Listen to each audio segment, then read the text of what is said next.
네, 반갑습니다. 주식닥터입니다. 오늘은 현대로템 같이 살펴볼게요. 많은 분들이 저희 홈페이지 통해서 질문을 남겨주신 종목인데, 현대로템 다소 무겁게 움직이는 종목치고는 오늘 꽤나 긴 음봉 마감했어요. 금일 종가 24,000원 마이너스 7.69% 하락 마감했는데, 오늘 주가가 밀렸다 해서 이거 이제 아작났다느니 뭐 투자 인생 끝난 것처럼 너무 절망적으로 저희한테 리뷰 요청을 하시는데, 글쎄요, 현대로템은 이전까지 꾸역꾸역 올라온 종목이에요. 그리고 최근에 돌파했던 이 25,000원, 이 구간은 2019년 2월 이후에 약 2년 반 만에 끌어올린 주가였습니다. 물론 오늘 음봉, 꽤나 긴 음봉 길이에 겁먹을 수는 있어요. 그럴만도 한 게 올해 1월 11일 이후에 가장 큰, 이때죠, 이때 1월 11일 이후에 가장 큰 하락분으로 마감한 상황인지라 꽤나 놀랄 수도 있겠는데, 자, 엄밀히 보자고요. 올해 진입한 분들 중에서, 그러니까 올해 진입한 분들 중 대부분은 수익 중일 거예요. 대부분은. 그리고 작년에 진입하신 분들은 더 큰 수익 중이겠죠. 재작년에 진입하신 분들은 이건 뭐 장기 투자의 결과를 지금 경험하고 계신 상태일 거고, 그 이전에 2017년도, 2018년도 정말 뭐 주봉으로 보일까요? 뭐 이때 진입하신 분들, 글쎄요, 얼마나 남아 계실지는 모르겠는데, 만약 버티고 있다면 4년, 5년을 버티셨는데 오늘 음봉에 겁먹으셨을까요? 그건 아닐 거란 말이죠. 결국 리뷰 요청 남겨주시는 분들, 어떡하냐 이렇게 걱정하시는 분들은 최근에 진입하신 분들이 대부분일 거라 봐요. 그리고 본인 매수가 대비 큰 이격차가 없으신 분들, 그러니까 지금 손실 범위가 아닐 때 내가 정리해야 하나 이런 고민이 있으신 분들, 매도에 대한 판단은 결국 본인이 하는 겁니다. 여기서 멈추고 싶다면 멈추는 거예요. 더 상승하면 어떡하지? 놓치면 어떡하지? 그건 본인 그릇 크기에 따라 다른 겁니다. 팔까요 말까요 이런 얘기 주셔도 저는 항상 같아요. 매매는 결국 본인이 판단하는 겁니다. 자, 제 관점에서 현대로템 이제 살펴볼게요.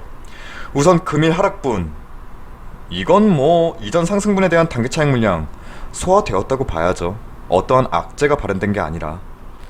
금일 하루 주가를 밀어버린 주체는 봐야겠죠. 누가 보아도 외인이죠.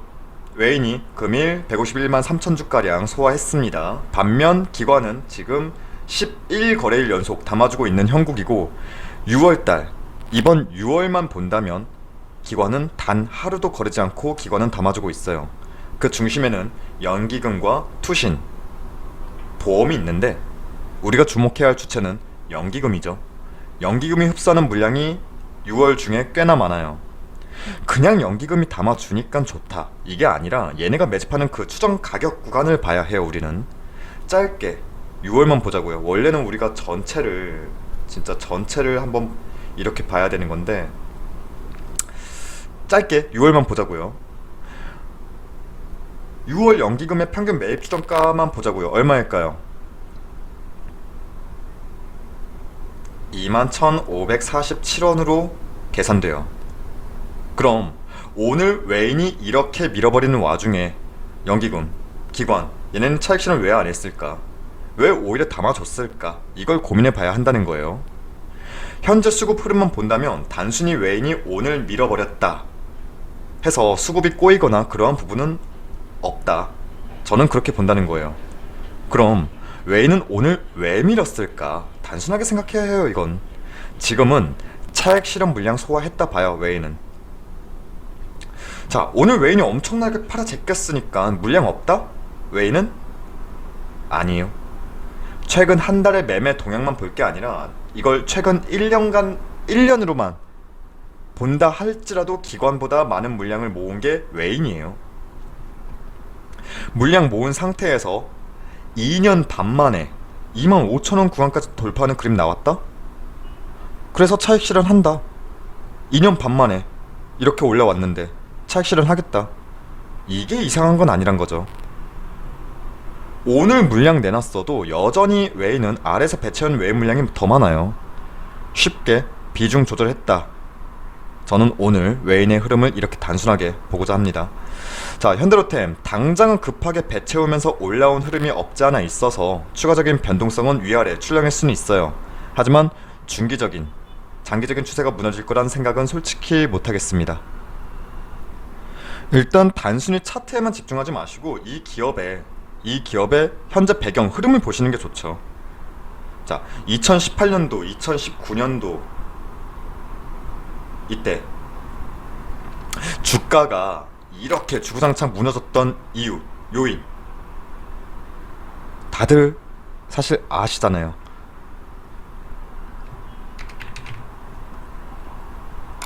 자, 이때 이렇게 빨간색 적자가 보이죠. 경영 악화, 그에 따른 실적 악화, 재무적 리스크가 현대로템을 오랫동안 누르고 있었는데 현대로템 나름 노력을 했죠. 가지고 있던 부동산도 매각하고 유형자산 재평가 등으로 재무구조 개선을 성공적으로 진행했다. 현재는 평가받고 있고, 실제로 작년의 영업이익은 흑자 전환된 상황이기도 합니다. 물론 아래 부채 비율이 여전히 조금 높은 건 눈에 보이긴 합니다만 이를 상쇄하는 영업이익이 올해 1000억 이상 찍을 것으로 시장은 전망하고 있죠. 물론 엄청난 영업이익이다 이렇게 볼 순 없어요, 시총 대비해서. 하지만 적자에 허덕이던 기업이 탈바꿈했다. 이러한 포지셔닝에 대해서는 미래 가치를 반영하는 주식 투자에 있어서는 긍정적인 요소로 볼 수 있겠습니다. 자, 어찌되었든 구조 조정을 통해 재무 구조도 성공적으로 개선하고 있고, 이에 따른 신용 등급도 A급 기업으로 올라설 수 있다. 이러한 호재로 지난 4월부터 주가 랠리를 시작해서 현대차그룹의 수소 사업 핵심 부문으로도 분류되고 있죠. 즉 수소 테마도 붙었고, 여기에 최근에 K2 흑표 전차가 인도 전차 사업에 기대할 수 있다, 20조 원 이렇게도 호재성 이슈가 나온 상황인데, 이거는 근데 조금 엄밀히 봐야 돼요. 이게 2025년도에 사업자가 선정되는지라 아직 조금 기간이 많이 남았죠. 지금은 단순히 이럴 수도 있겠구나 하는 기대감으로 움직였다 이렇게 넘어가도 될 이슈라고 이거는 보고, 어찌되었든 그때그때 나오는 뉴스에만 우리가 집중할 게 아니라 현대로템 크게 철도, 방산, 그러니까 방위사업이죠. 방산, 플랜트, 이렇게 세 가지 사업 부문으로 나눠지는데 수익성이 낮은 사업들은 과감히 정리를 하고 있다는 게 지금 중요해요. 최근 수소 추출기 공장도 가동하고 수소 전기, 트램과 수소 전기 열차 등을 개발하면서 수소의 무게 중심을 옮기고 있죠. 즉 에너지 패러다임은 장기적 관점이에요. 현대차 그룹의 수소 전략에 현대로템이 중추적인 역할을 맡는다. 이건 그룹사 내에서도 현대로템의 밸류가, 가치가 높아지는 부분이라 저는 보고 있고, GTX 사업 등 국내 철도 기간 사업의 전망도 밝다고 보죠. 특히나 내년 대선을 앞두고 있는 시점에서 인프라 투자 공약은 또 한 번 발현될 것으로 보일 수밖에 없어서 철도 사업에 대한 부분도 긍정적이라 봅니다. 그러니까 3대 사업, 철도 사업도 저는 긍정적으로 보고 있고요. 방산 나쁘지 않죠. 지금 이런 흐름도 있고, 그리고 플랜트 사업, 여기서 비중을 줄이고 있다는 거예요. 대신에 수소 산업의 비중이 점차 무게 중심이 옮겨지고 있다. 이게 저는 현대로템의 중장기적 방향성의 긍정적인 요인으로 보고 있어요. 그러니까 사고 위험이 높은 플랜트 사업의 비중을 줄이고 있다. 저는 이러한 사업 부문 체질 개선이 현대로템의 긍정적인 부분으로 본다는 걸 말씀드리고 싶은 거고, 즉 여전히 중장기 관점에서 현대로템은 매력적으로 보여요. 수소 경제 이슈가 조금 시들시들한 것 같지만 결국은 에너지 패러다임이 전환되는 부분은 이건 단기 관점이 아니라 정말 장기 관점인 거예요. 1년, 2년 에너지 산업이 전환되는 건 사실 10년을 내다보고 가는 건데, 지금 주가가 10년 뒤에 가치를 미리 땡겨온 주가를 할 수 있을까요? 이건 현대로템뿐만 아니라 에너지 산업, 지금 에너지 관련주들이 뭐만 갖다 붙이면 다 에너지 관련주다 해서 지금 난립하고 있는데, 결국은 시간이 지남에 따라 직접적인 수혜주가 구분이 될 거예요. 현대차 그룹에서 현대로템이 차지하는 수소산업의 역할은 결코 소외될 수는 없다는 점, 장기 관점의 포석으로 봐야 하는 부분이고, 그리고 올해 나온 증권사들의 현대로템에 대한 목표 주가는 이미 넘어섰어요. 근데 증권사들의 목표 주가를 도달했으니 이젠 끝이다? 그럴 순 없다고 봐요. 왜? 최근 증권사들의 목표 주가도 상향 조정되고 있는 흐름이니깐. 다만 최근 현대로템의 주가가 치고 올라온 부분 분명한 상황이기도 해서 시장에 밀리거나 아니면 추가적인 단기 차익 물량이 더 나올 수는 있어요. 해서 저라면 시세가 처음 발현되었던 이 1월 이 고점 라인 23,000원까지를 염두하고 조금 더 지켜봐도 좋을 듯한데, 아무리 제가 계속 주구장창 장기 투자 관점으로 말씀을 드려도, 아무리 장기 투자 관점이라 할지라도 투자는 유연하게 진행해야겠죠. 해서 이 23,000원 이 라인을 지지받지 못한다면 저는 수익, 손실 이 여부를 떠나서 비중 조절은 할 듯합니다. 다만 말 그대로 비중 조절이지 정리에 대한 관점은 아니에요. 제게 있어 현대로템은 장기 투자 종목입니다. 일단 비중 뺄 때 빼고 내려온다면 더 아래, 그 아래에서 다시 비중 모아갈 기회를 엿보는 종목으로 분류합니다. 아셨죠? 저는 그렇게 봅니다. 마지막으로 공매도 부분만 체크해 본다면, 자, 공매도 압박이 없는 게 아니에요. 평균적으로 나오는 거래량, 지금 최근 이때부터 최근 8거래일만 본다면 약 680만 주가량 현대로템에서 거래량이 나오고 있는데, 이 전체 거래량 대비 공매도 매매 비중은 3에서 3.5% 정도의 비중을 차지해요.